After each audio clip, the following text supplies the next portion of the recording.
semuanya, selamat datang lagi di podcast Teman Cerita. Di awal podcast ini, gue mau ngucapin terima kasih.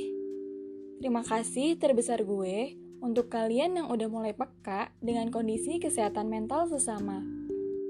Ya, setidaknya gue perlahan mencoba untuk mengikis kekhawatiran yang ada di benak gue.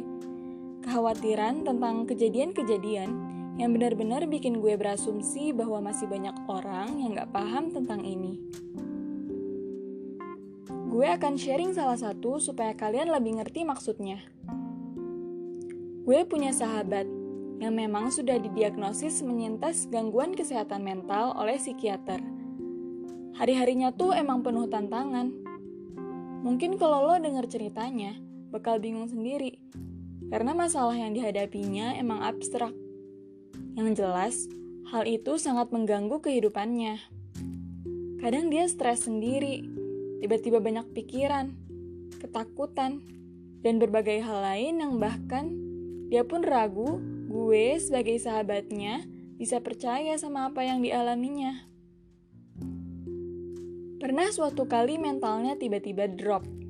Banyak hal yang mengganggu pikirannya, dan bahkan bisa bikin fisiknya capek dan gak semangat.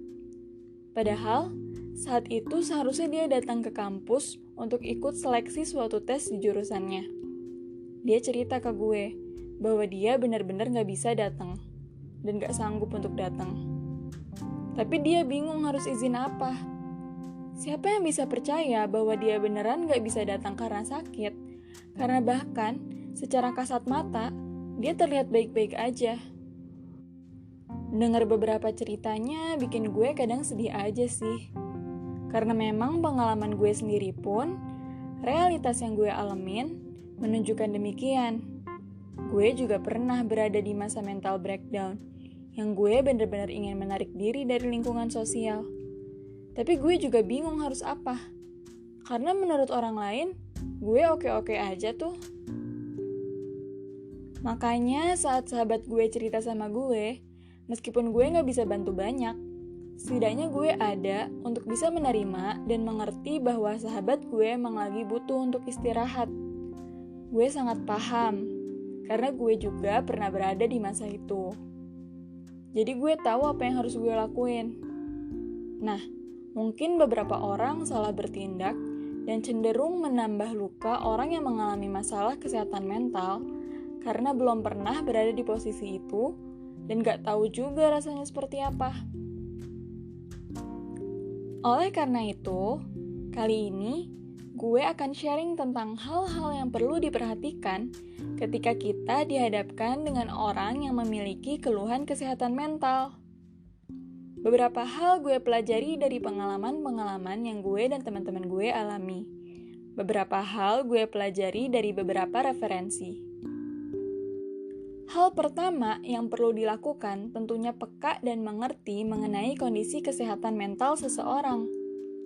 Karena selain mesti tahu apa aja yang harus lo lakuin, penting buat lo paham bahwa orang yang ada di hadapan lo saat itu lagi butuh bantuan. Oke, gue tahu, kesehatan mental itu memang sesuatu yang gak mudah kita lihat. Nah, tapi justru karena itu, karena kondisi mental itu gak bisa kita lihat, selalu berbuat baiklah sama orang lain. Jangan salah, orang yang lo benci dan bikin lo ingin bentak-bentak ketika lihat dia aja, bisa jadi sedang menyimpan suatu luka di hatinya. Jadi, terlepas dari siapa dan apa yang dia lakuin, sebagaimana lo yang punya permasalahan dan luka di hati, setiap orang selalu punya isu yang sedang dihadapi. Ketika lo udah paham, seenggaknya akan membuat lo lebih mudah untuk bisa menerima dan percaya. Dalam bentuk apa menerima dan percayanya?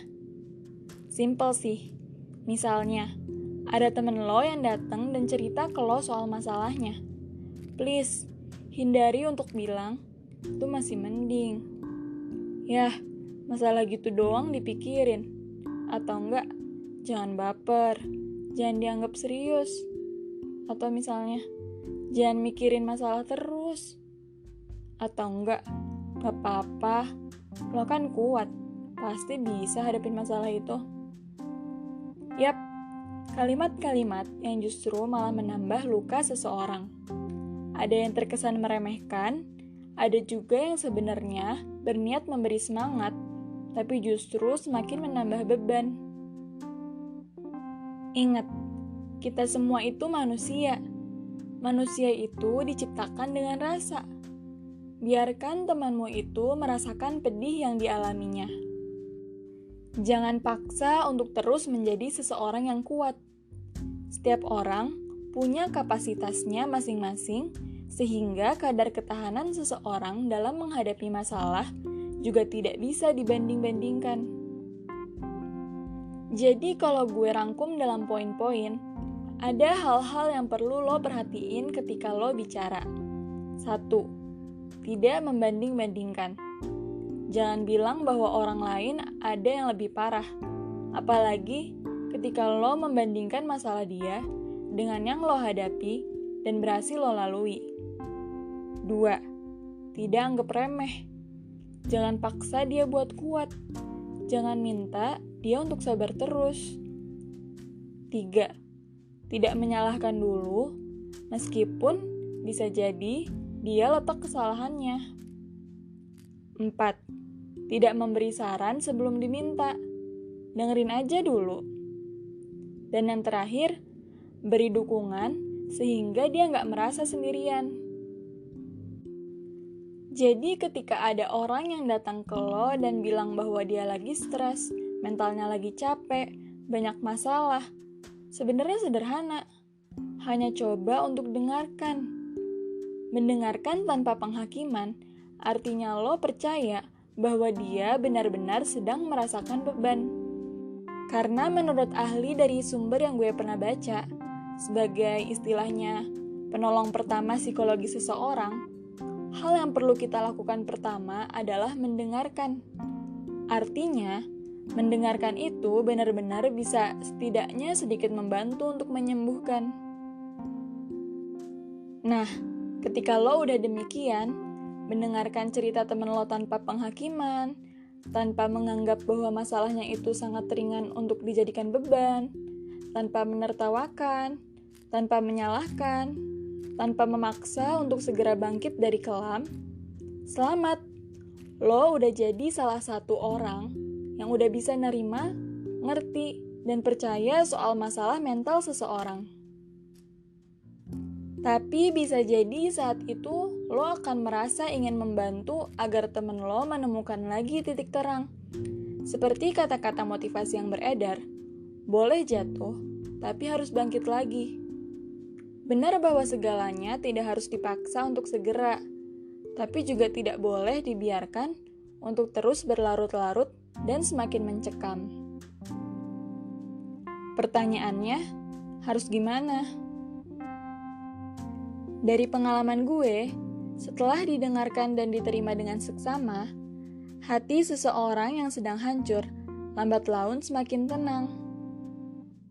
Ketika emosinya sudah stabil, saat itu dia cenderung untuk mencoba mencari solusi untuk menyelesaikan masalah yang dialaminya. Akan lebih baik ketika dia bertanya pendapat lo. Dan di saat itulah, lo boleh untuk mencoba memulai diskusi. Sekali lagi, diskusi tanpa menghakimi dan memaksa. Ketika dia melakukan kesalahan, lo juga bisa untuk mulai memberikannya arahan. Tapi lo juga gak perlu memaksakan diri untuk bisa jawab dan bantu kok. Karena kadang, lo cukup untuk hanya mendengarkan dan mengajaknya untuk tenang dan merenungi akar masalahnya. Karena sebenarnya, hanya orang itulah yang paling mengerti dan tahu soal masalah dan apa yang sedang dirasakannya. Tapi gimana kalau tidak juga semakin tenang? Artinya, lo perlu untuk membawa atau menyarankan dia pergi ke psikolog atau psikiater agar dapat ditangani langsung oleh ahlinya. Kesimpulannya, selaras dengan artikel yang gue baca yang ditulis oleh Kepala Instalasi PKRS RSJ Dr. Rajiman Weddio Diningrat Lawang, di situsnya, prinsip pertolongan pertama pada kesehatan mental yaitu 1. Look, pelajari masalahnya, cek kesehatannya. 2. Listen, dengarkan tanpa menghakimi. 3.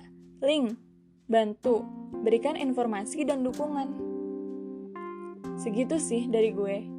Semoga setidaknya bisa membantu lo dalam menghadapi orang-orang tersayang lo yang lagi butuh bantuan psikis.